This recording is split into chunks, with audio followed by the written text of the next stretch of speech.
What is up? I'm here with my friend Gabriel. You guys know who he is. He's around all the time. And I wanted to have a little bit of a discussion before we jump into editing his photo, or photos in general. The discussion is, how do people feel about other people editing their photos? So this series particularly, or this episode that I want to make today, is how to fix a photo to match my vision, which is this photo right here that he took with his drone. I have a very different way of taking that photo. So if I was flying that drone, I would have done it very differently. So I'm going to edit this photo to make it look how I would have taken it if I was in his position. And my question to the photographer that took it is, how does that make you feel? I'm always twofold with it. Like, I'm pretty easygoing with my photography. If somebody that's obviously a superior than me in editing wants to re-edit it, then I love to see what the picture could be. And if somebody that I think that I'm better than wants to edit it, then it's a perfect opportunity to see what they do with it and then be like, okay, cool. Now, have you ever thought about doing this? So it's either a learning or a teaching opportunity. And okay. I think it's great either way. Would you ever take a look at like my finished edit, for example, which you'll see soon, but would you look at that and say like, that's not at all what I wanted from this shot? Like, you've made it worse, or in some cases maybe you've made it better, but like that's not what I was going for. I was going for what you started with, and then you took it to a place that's so far beyond what I even ever imagined, maybe in a negative way. Would you ever think like that? No, I think that photography, especially nowadays, and especially with drone photography, because a lot of times the picture that the drone takes is nowhere near the final picture. It tends to be very flat and not very contrasty or sharp. Drone photos are very hard to edit. Very hard to edit. Just inherently. No matter how good they are, they're very difficult to edit, Yeah, very much so. The photo that you take is only half the picture. And then what you do with it in editing is the other half of the picture. Okay. I could take a drone photo and give it to 7 different photographers and tell them to do the other half, and I'd come back with 7 different pictures. Well, people are very finicky with that philosophy. A lot of people don't like editing. A lot of people love it. Some people just make their photos based off of other images. Right. So you take a waterfall from here, you take a sky from here, right. Foreground from Which here, is great. and composite, however you want to say it. We always mess that up on this channel here. It's like bokeh and bokeh. What do you say, by the way? Bokeh. I say bokeh too. I don't even remember what I was talking about. The main thing is it's a polarizing argument. Editing, to the extent that I'm probably going to edit your photo to, because I'm going to change it completely. Right. People would then say that is no longer photography. I mean, the photo is half the vision. I think if you're being paid to take food photography or product photography, then you want to have an accurate representation of what it is that you're taking a picture of. But if you're just flying a drone around or going out just taking pictures for fun, then the photo is whatever the heck you want it to be. And why put restrictions on creativity? Love that. I think it's, so if that's the photo how you think it was taken, then that's the photo. And if that's the photo how I think it should be edited for me, then that's the photo how it should be edited for me. Yeah, There's kind of no rhyme or reason. Right. I just wanted to know, as another photographer and a friend, how you would feel once you saw the finished version. If it would upset you or think like, well, that's not at all. Like, I wish you didn't. I'm always seeing the photo that I want in the photo that I'm taking. And usually the photo that I want is not the photo that I'm taking. Right? So it's like, okay, well, this is what I've been given. And I know when I hit that shutter button, I'm like, okay, those trees are gone. That road is going over there. So I have the vision for the final photo, but that doesn't always exist in reality. Unless you're somewhere so epic and it's laid out for you. Well, like Iceland or something, and you're just like, I don't need to do anything but just hit the button and it's done. And at that point, it's almost cheating. You're just kind of like, every frame, all my pictures are amazing. Every frame works. Okay, cool. So with that being said, I'm gonna jump into Lightroom. Boop. Let's take a look at the image we'll be editing. Bam. So that is his drone shot. What are we gonna do to fix this? Now, when I look at this as a photographer, for my style, for my needs, the first things I see is I would love for that road to be centered, and it was going off to the side. Also, I wish that it wasn't skewed, so it looks like it's not exactly top down. If it was from the side or from the top, that's fine, but because it's kind of like in this weird middle ground, I feel like it's a little bit like it just needs to be corrected, just from here to here, so it's straight down. So we're gonna do that, and then I'm going to fill in this little area at the top here with more snow so that we don't have that negative space drawing our eye away from the road. Now the last thing I think I want to do is move that car from the side of the road, which was where Gabriel was flying the drone, to the middle, because drone photos always look better when there's a subject. Now, if the road was super windy, engulfed in this beautiful valley, that technically is the subject. But in a sense like this, where the road kind of cuts through a frame, it's not really a subject because it's kind of close up. I wish it was a little bit higher. The subject will be the car, so I'm gonna move that car to the center. Starting with a game plan when you're editing photos, opening it up and doing what I just did, kind of laying out your thoughts, what I want to do, it's gonna help you be more efficient, and it's gonna help you get to your end goal better, instead of just kind of messing around until you land somewhere that you're happy with. Okay, so what I want to do is come down to the transform tab on the right side in Lightroom, and that's where you can change your vertical, your horizontal, you can rotate it, the aspect ratio, you can do all sorts of really weird things. That's what's gonna help me get it from that weird angle to a more top-down bird's eye view by changing the horizontal aspect. Let's go ahead and change that. Don't worry about all the negative space on the left side here. We're gonna crop this photo, and then we're gonna content aware add all the extra snow to fill it out. And then obviously we're gonna need to rotate this. Let's go over to the crop tool and then rotate that road like that. Honestly, you could probably go a little bit more. These things sometimes take some fine tuning. You'll think you have a horizon straight, and then you'll be happy. You'll step back and be like, maybe just a little, and you'll go a little, and then it'll be off, and then you'll just take your time, get it right. When you're happy with it, a nice non-distracting view, hit F on your keyboard. It's gonna black out everything. Sit back, take a look. I'm happy with that. That looks pretty top down to me. For a photo that wasn't taken top down, you'll see we have this weird little edge on the side. I'm gonna make a new frame and fill in all the extra space to center it. Sounds like a lot of work, but we'll get there. Looking good, crop this out. Boop! Because the snow looks so nice and the top down of the trees looks so good, the road being a dirt road, I wanna get rid of some of that brown. I don't want it to draw so much attention, so I just wanna like subdue the orange of that road by using the HSL tabs. We'll come down here to where the HSL tab is. It says HSL in color. Select the orange cube right there, and we can just drag that saturation down a little bit. That's gonna make that road a lot less obvious as far as being a dirt road goes. It's gonna just blend in with the photo a lot more because we're going for like a very wintry road. We're in the middle of the Arctic. I mean, there'd be none of these trees in the middle of the Arctic, so we're just in the middle of a very snowy forest. A little bit more contrast, let's up the whites, all your basic adjustments you can do at the beginning of the edit too. This looks pretty good as is. I don't think it needs a whole lot. I might cool it down a little just to make it look and feel a little colder, a little more like we're in the dead of winter. That road is looking pretty straight. The rest of this process is probably gonna be moved over to Photoshop, and we're gonna do that by using the dynamic link. So you're gonna go down to the photo itself, you're gonna right click on it, you're gonna select edit in Photoshop CC 2019, and then we'll just see how long it takes to load.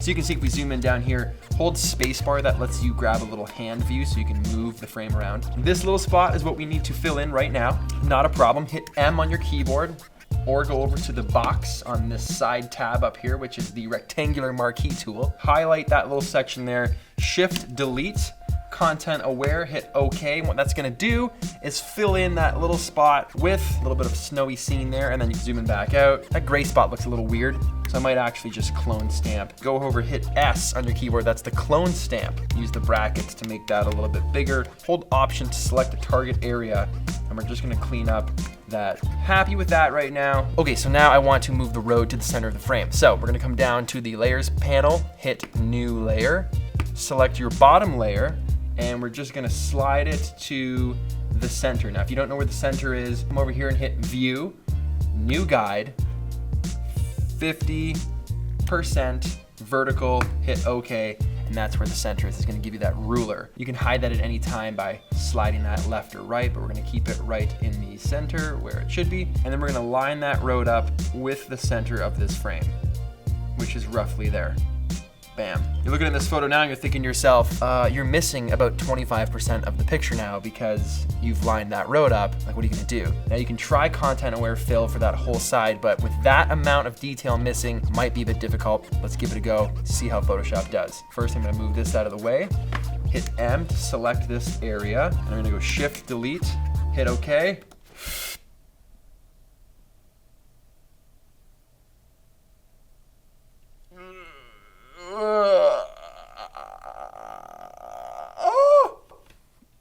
Not bad. Command D gets rid of that selection, and we can take a look here.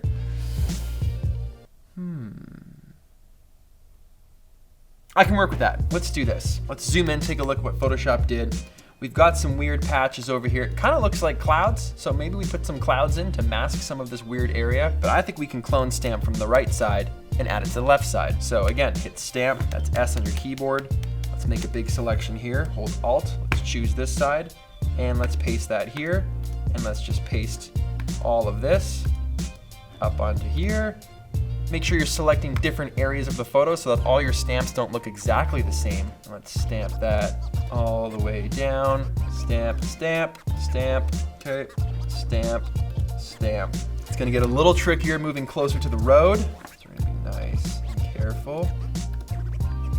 Boop. If you didn't know and you looked at that, you probably wouldn't know that entire left side is fake. Now I'm going to cover some of the softness that you get inherently when you clone stamp a lot. I'm gonna cover that with some cloud cover up top, and then I'm gonna kind of mask out some of that cloud cover so you can see the road below, so it looks like we're kind of above a layer of clouds looking down. Before we do that, let's go ahead and move this car into the middle of the road. Again, new layer.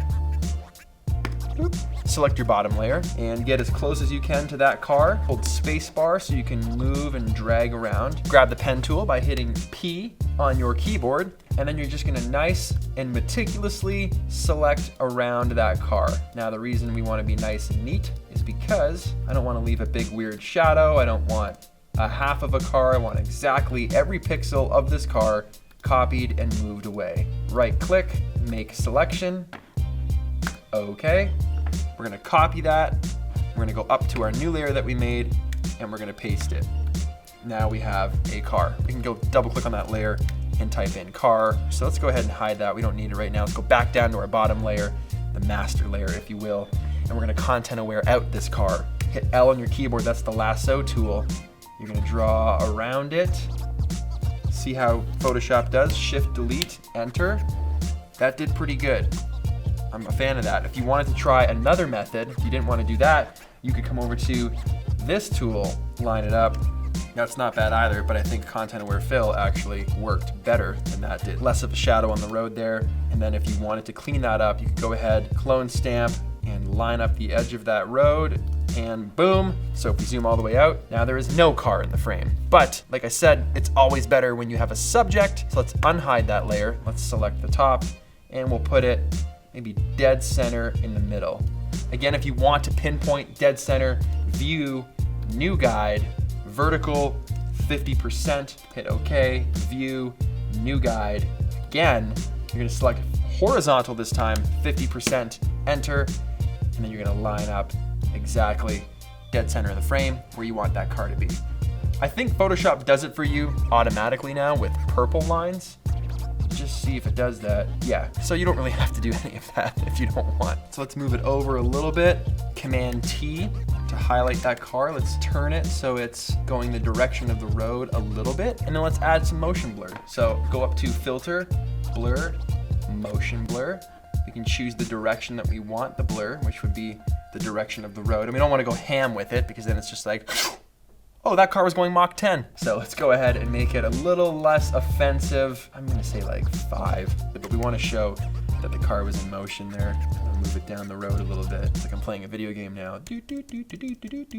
I'm good with it right there. Now, let's throw in some fog. I've dropped in an asset of fog on top of all of the layers. If I unhide it, there's our road and our car. Let's change the blending mode to screen. That's not good, I would not want to stop here. So what I'm gonna do is add a layer mask so I can actually paint away some of that fog so it looks like there's just pockets of it. It's a very subtle thing. I don't want it to really take away from the photo too much, so I'm gonna make sure my brush is on a soft brush. I don't want a hard brush. And I'm just gonna paint away sections of the fog. Some more than others, kind of make it random, and then there's spots on the road, for sure the car, where I want it to look like we're looking through the clouds. I'm gonna go over here to opacity, drop it slightly, and it's just a very subtle, I want to direct your eye to the subject. So that's what this is doing. If you wanted to go a little bit crazier with it, you could do something like adding a snow texture and changing the blending mode to something like screen, and then finding a good place for that, maybe even dragging it out even bigger so it's a little less in your face, but blurry. And then again, we can choose a soft eraser, or you can mask it out if you want. Just get rid of some of the spots that might be a little distracting.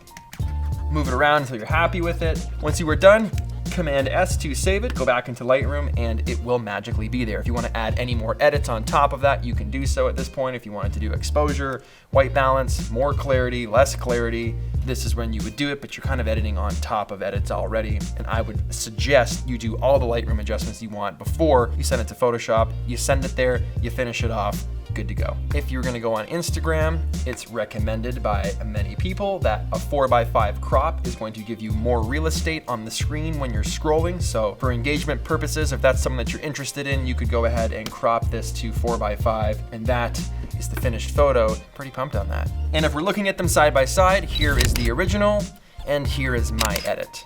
That's not to say I made it better. It's not to say I made it worse. I just made it my style. I made it how I would shoot it. When I looked at that photo, I envisioned seeing it this way. So that's what I did. It's not to say that's what you would do or what Gabriel would do, but that's the best part about what it is that we are doing here.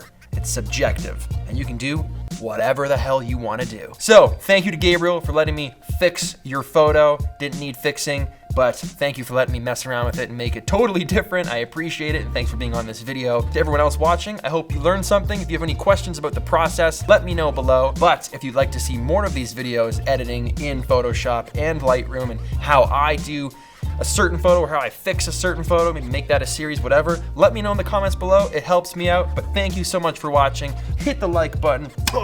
Do whatever it is that you want to do. It's your life. I love you guys, and I will see you in the next video.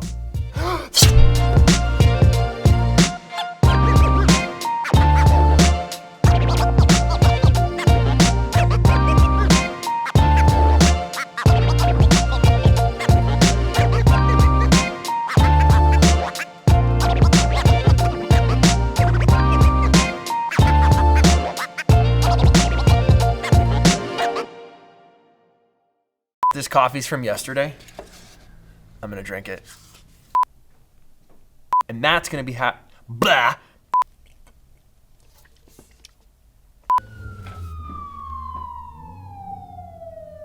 Sirens, mufflers, people screaming, gunshots. There's no gunshots, but that's probably next. Where you live, there's gunshots. for sure. You know, it's not even that bad. I could drink this and there's to prove that there's actually.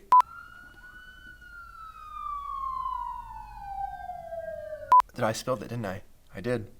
Oh, time is of the essence. Whip it, whip it. See, there's someone on the other side. Haters. There's no one there. That siren is driving me nuts.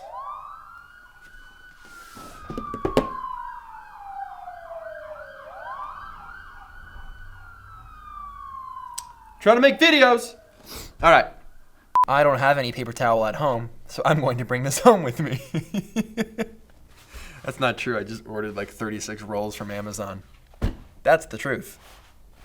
When you have 2 kids, you go through a lot of this. It's kind of like you go on the count of 3, right? Like 1, 2, 3. Ha! Bah.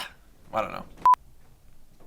That's not going in bloopers. If that goes in bloopers, you're fired. And it's GIF. Okay. Not Jeff. I say GIF. Come on. Okay, so you just exploded the Yeah, comments. I guarantee now, no one cares about photo editing anymore. This is all going to be about GIF or GIF.